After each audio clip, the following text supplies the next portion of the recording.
Hello again. In this position, white is to play and win. What is the key move?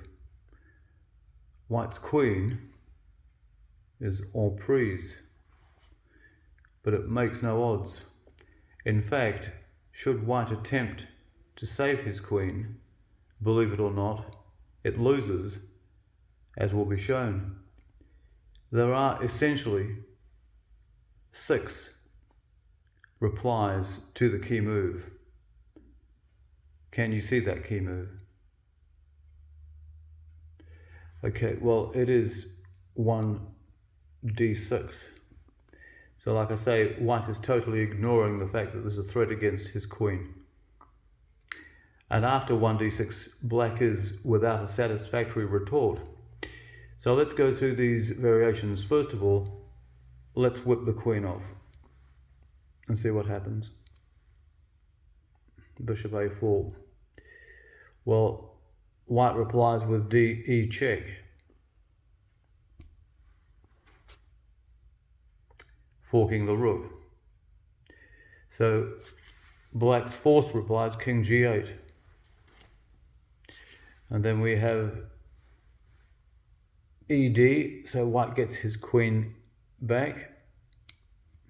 Check. And then black's only replies bishop e8. And then either queen or rook. Let's do it with the rook because the queen often administers checkmate, doesn't it? So rook e8 is checkmate. So ostensibly bishop a4 fails. We'll put this back.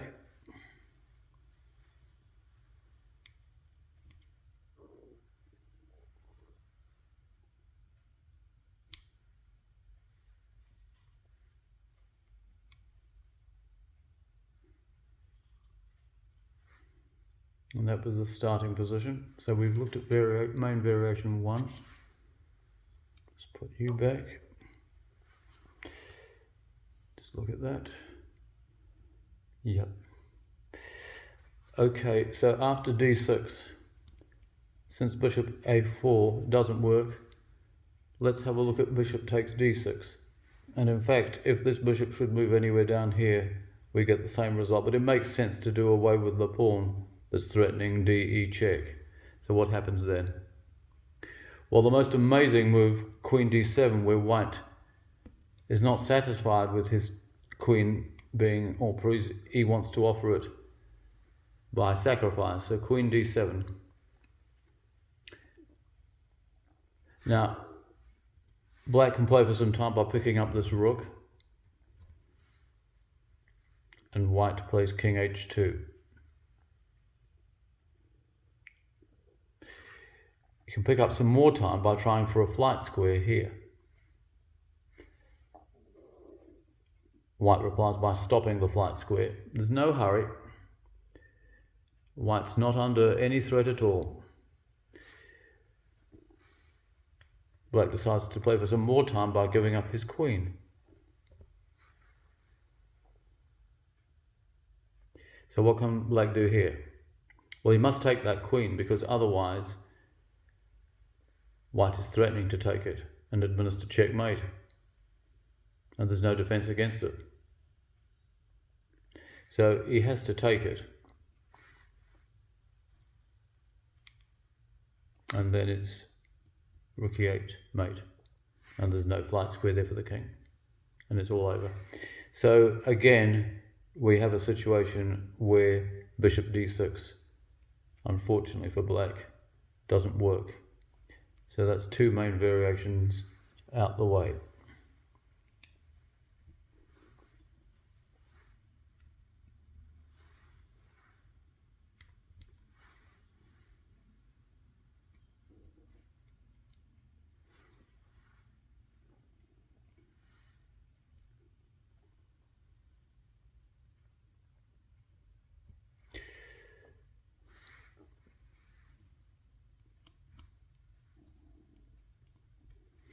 I believe that's the starting lineup. Let's just double check it.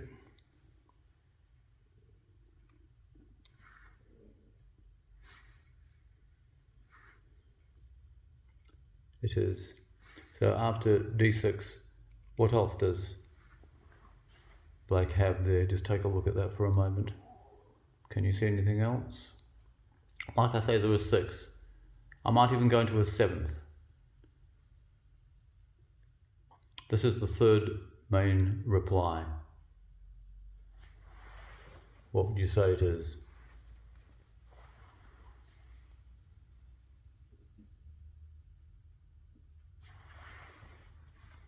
Any ideas? Okay, well, it's Queen A1 check. Now, like most of you, I thought the same thing, but not for too long. Naturally, you'd take the queen, wouldn't you? Now, what happens if you take the queen? The problem here is that black replies like that. And what's going to happen is this knight cannot be saved because the rook is also under threat. And black is under no threat on his back rank anymore. And in the end, I think you'll find, if you look at this, that black has a rook and a minor piece and 2 pawns for the queen, and he may well have winning chances. So that is of no use at all. So the golden rule here is it's not always advisable to try and hang on to your queen or to capture the opponent's queen, simply because it's there for the taking. So don't do that. So we'll just get this back to the original position again for a moment.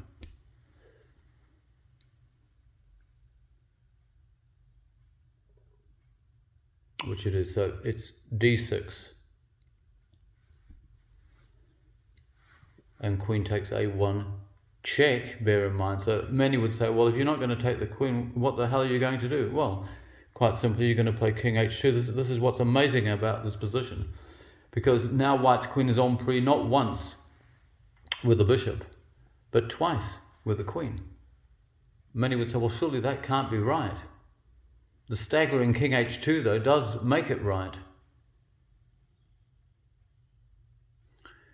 Well, we've already tried bishop takes a4, and that doesn't work because black runs into the same variation. His loss of rook down here makes no odds, but let's just try queen takes a4. What happens then?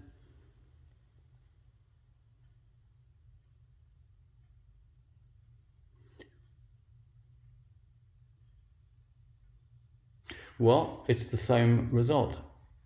You play d takes e check.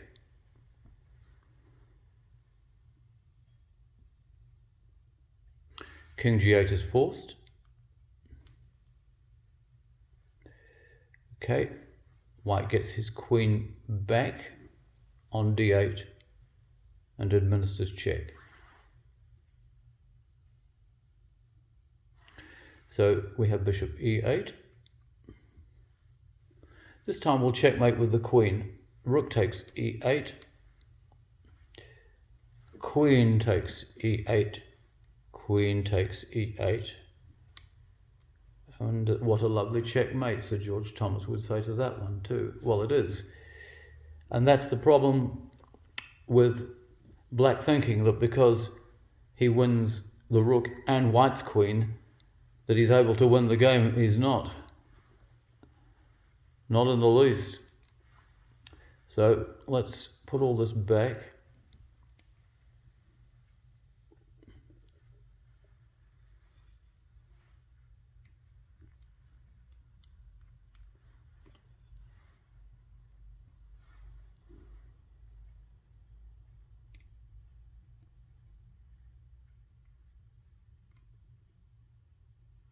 And that is the original position. So after d6, incidentally, if black were to play queen takes a1 check, after king h2, should he play bishop takes d6, then it is the same as in variation 2 that I've just given, where we looked at firstly bishop a4 doesn't work. So that's why it wouldn't work after that. Instead of queen takes a4, bishop a doesn't work after queen takes a1, king h2, bishop d6. it doesn't work for the same reason that it didn't work in variation 2. So that's the first 3 variations out of the way. What is left for black? Well, you notice in that second variation after bishop d6, black did try opening up a flight square for his king. So what if black plays that on the first move? What happens then? And incidentally, if he plays this on his first move or at any other stage, white replies with h6. Again, he's ignoring the emprise position, the queen a1, you can ignore all that. Pin the king down. You're stopping him from getting out. It cuts off g6 to the black king, and it can transpose into any of the main variations, 1, 2, or 3. It's as simple as that. So that's not a problem at that stage. So that's the original position again. So after d6, f6 is an interesting move. He's looking for a flight square on f7, and he finds it, but he still loses. How does he lose? Well, our old friend d takes e check comes into play. Now, black has 2 moves here, and they're both on the white squares. It doesn't really matter, but since he's provided himself with his flight square, we'll go for that. What happens then? Well, many would say, well, let's play the bishop here. The problem with playing the bishop here is that this bishop interposes and it cuts off the protection of the pawn on e7 by white's rook. So take my word for it, because this proves it. This is why you need to play queen c4 check here. I thought of bishop d5, but then I had to rule it out. So queen c4, what now? As can be seen, if the king had gone to g8, he'd be in exactly the same position. Well, the only move that he has, he's no time for queen a1, but not that it would do him any good. He has to play bishop e6. Now you see, with the bishop on d5, taking on e6, then black could take the pawn.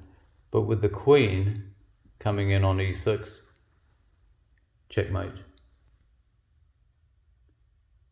Because the pawn here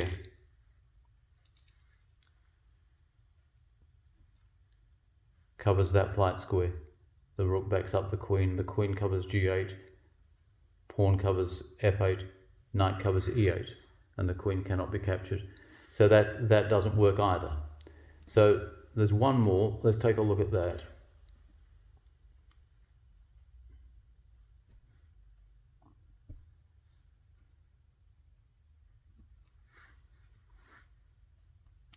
A most interesting position, and you could play around with this for quite a while.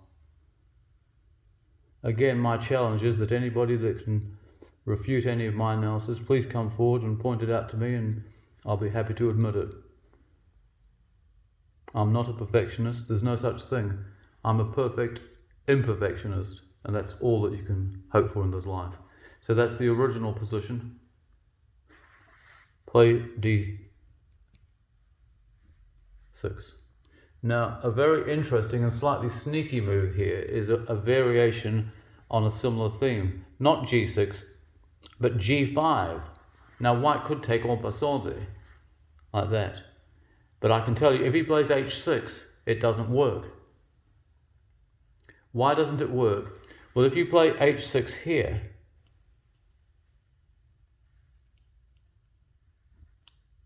to be sure, it's cutting off this flight square, but then black plays f6. Not on the first move, but on the second. And black has chances there. To put it to the test yourself by all means, but I have worked it out. So neither en passant works, nor h6. So after 1d6, 2g5, how does white respond on his second move?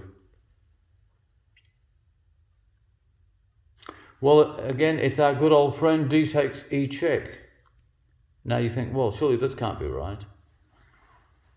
Why can't it be right? Well, because he has the flight square, doesn't he? You haven't played h6, right? So what does white do now then?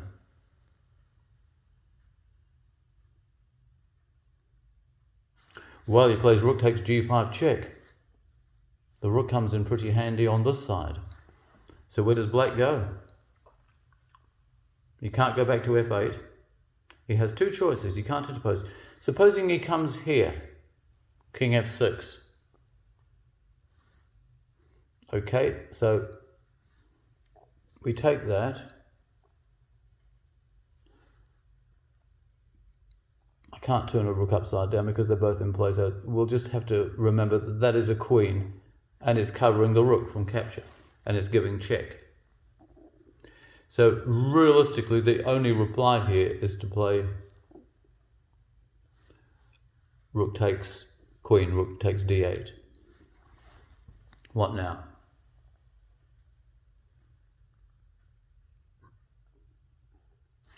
Well, it's queen f4 check.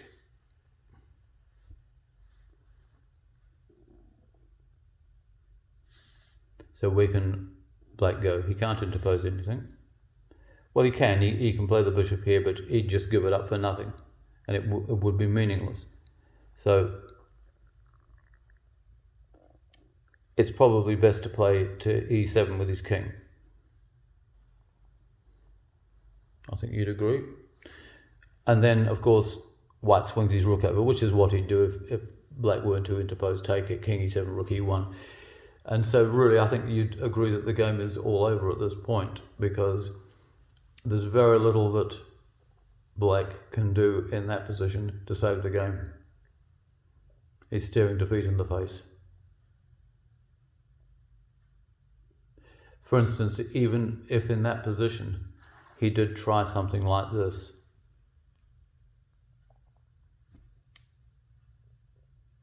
how would we deal with that?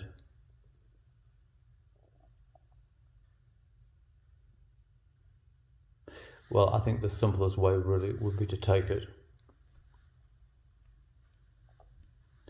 And it's covered by the knight, so the pawn would take back. And then the rook would come down here like that.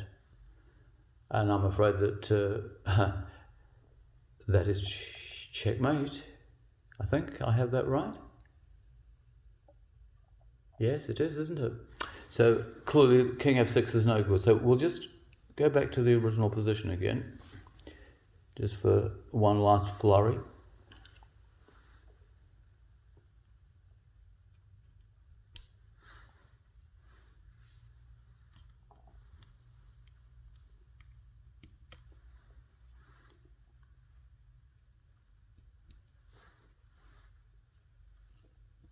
This g5 move looks as though it saves the day, but it doesn't.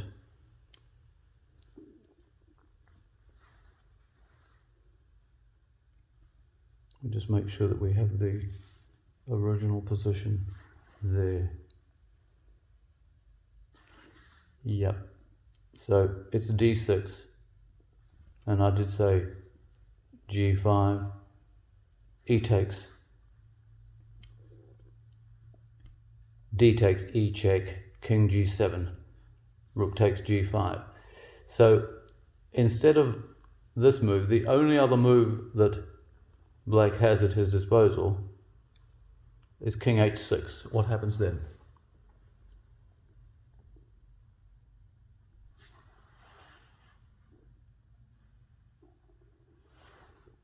Well, it's ed queen again, protecting the rook here. How does black respond to that? Well, white has two queens on the board at the moment. Again, should he take the rook here, just play king h2. Because note, what white is threatening here is queen to here. Checkmate. So really, it would be in black's interest to whip the queen off, which is what I saw. So rook takes d8. What now?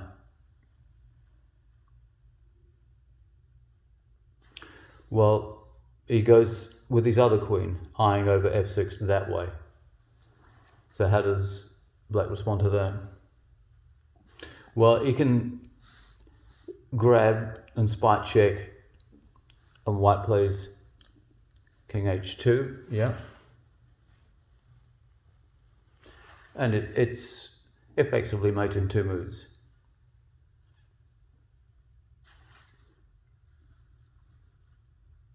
Because should black check down here, you just take it, and you're threatening queen f6. Probably the best move in this position is to take this pawn to stop queen f6. So what happens then? Well, it's rook g8, isn't it? Covering all that g line. So take the pawn.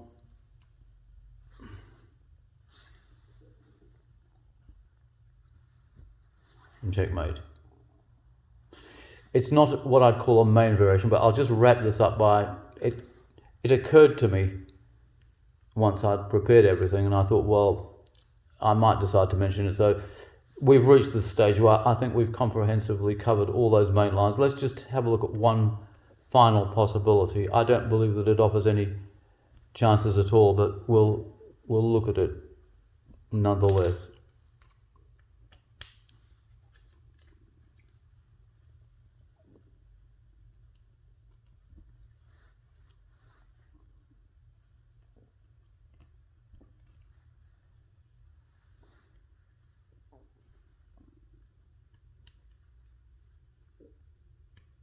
It's a pretty lengthy problem, but you need to go through it with a fine tooth comb because there could be something lurking. So I think it's best to cover everything. So that is the original position, yeah. So after d6,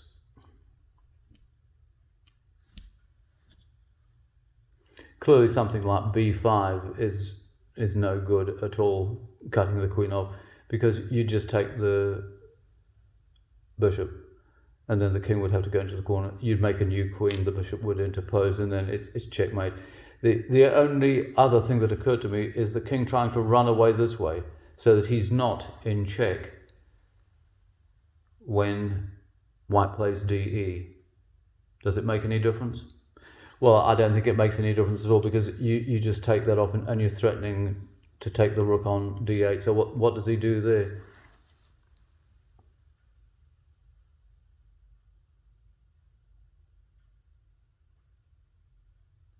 See, even if he did something like this, you just run into the same variation. You might be able to get away with taking it there, but I think king h2 really is the answer, because he's being threatened there on the back rank.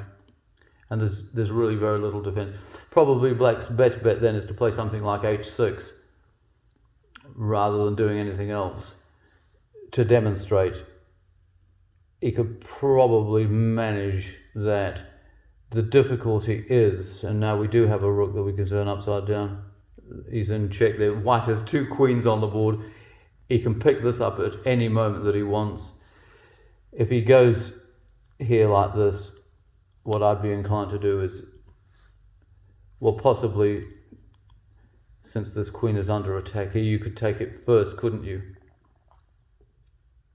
That would probably be the best bet. Take that with check. He takes it back, and you take here. And I think anyone would agree that although we haven't been able to administer checkmate quite as well as in the other variations, white has a queen, a rook, and a knight against a bishop. Admittedly, he's 2 pawns down, but I don't think we'll worry too much about that. And that is certainly a one game. I do hope you enjoyed this one. It's really a remarkable position, and thank you very much indeed to the compilers. I don't know who they were, but good one, and goodbye for now.